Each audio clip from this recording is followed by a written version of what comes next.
তো আমার কিন্তু অনেকদিন শখ ছিল একটা একুরিয়াম আনার। আর একুরিয়ামের ভিতরে যে মাছগুলো দেখি না আমার কিন্তু খুব ভালো লাগে মাছগুলো দেখতে। তাই আজকে অনেকদিন পরে কিন্তু আমি আমার ফুফাতো ভাই আর কয়েকজন মিলে চলে গেলাম একুরিয়ামের দোকানে।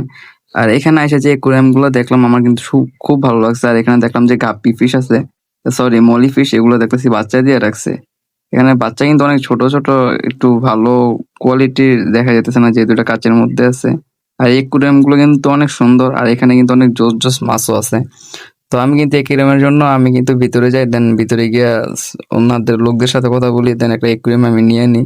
তো আমি কিরকম একুরিয়াম নিই এবং কত টাকা পরে যদি দেখতে চাও তাহলে অবশ্যই কমেন্ট করে জানাইবা। আমার চ্যানেলটা অবশ্যই সাবস্ক্রাইব করে রাখবা। তো আমরা কিন্তু সাথে এখান থেকে মাছও নিছি, আর এই দোকানে কিন্তু অনেক ভালো ভালো মাছের কালেকশন আছে।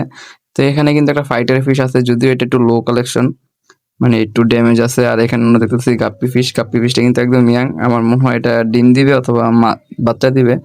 আমি এর ব্যাপারে বেশি একটা জানি না, কিন্তু দোকানে অনেক ভিড়ভাট্টার কারণে আমি কিন্তু বেশি একটা কথা বলতে পারি নাই। আমি কিন্তু সরাসরি একুরিয়াম নিয়ে চলে এসেছি বাসায়।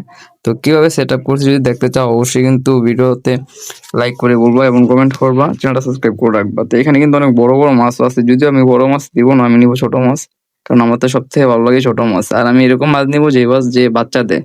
এই কারণে কিন্তু আমি এইখান থেকে এই কালো মাছগুলো নিছি, যদি এই মাছের আমি নাম জানি না। সাথে মলি মাছও নিছি, জোড়া নিছি। সাথে এখান থেকে গোল্ড ফিশ নিছি দুইটা, এখন দুটোটাই কিন্তু আলহামদুলিল্লাহ খুব ভালো আছে। তারপরে এখান থেকে নিছিলাম যে এই যে অ্যাঞ্জেল ফিশ।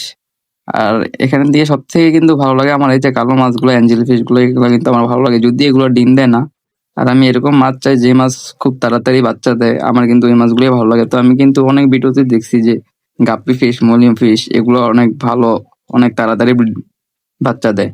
আমার আরো বেশি ভালো লাগে দেশি যে ছোট ছোট মাছগুলো আছে, এইসব মাছগুলো আমার খুব ভালো লাগে। তো আমি চিন্তা ভাবনা করছি যে আরেকটা একুরিয়াম নিব, সেটাতে আমি দেশি মাছগুলো রাখবো। তো দেশি মাছ কি অক্সিজেন ছাড়া বাঁচে না কিনা বাঁচে না এটা কিন্তু আমি জানি না, যদি তোমরা জানো অবশ্যই আমাকে কমেন্টে জানাই দিবা। আর একুয়ারিয়ামের জন্য সব থেকে ভালো ফিশ, সব থেকে ভালো মাছ কোনটা এটা অবশ্যই কমেন্টে করে জানাই দিবা তোমরা যদি জেনে থাকো। দেন আর এখানে যে মাছগুলো আছে এর মধ্যে তোমাদেরকে কোন মাছটা বেশি ভালো লাগছে অবশ্যই এটা কমেন্ট করে জানাইবা।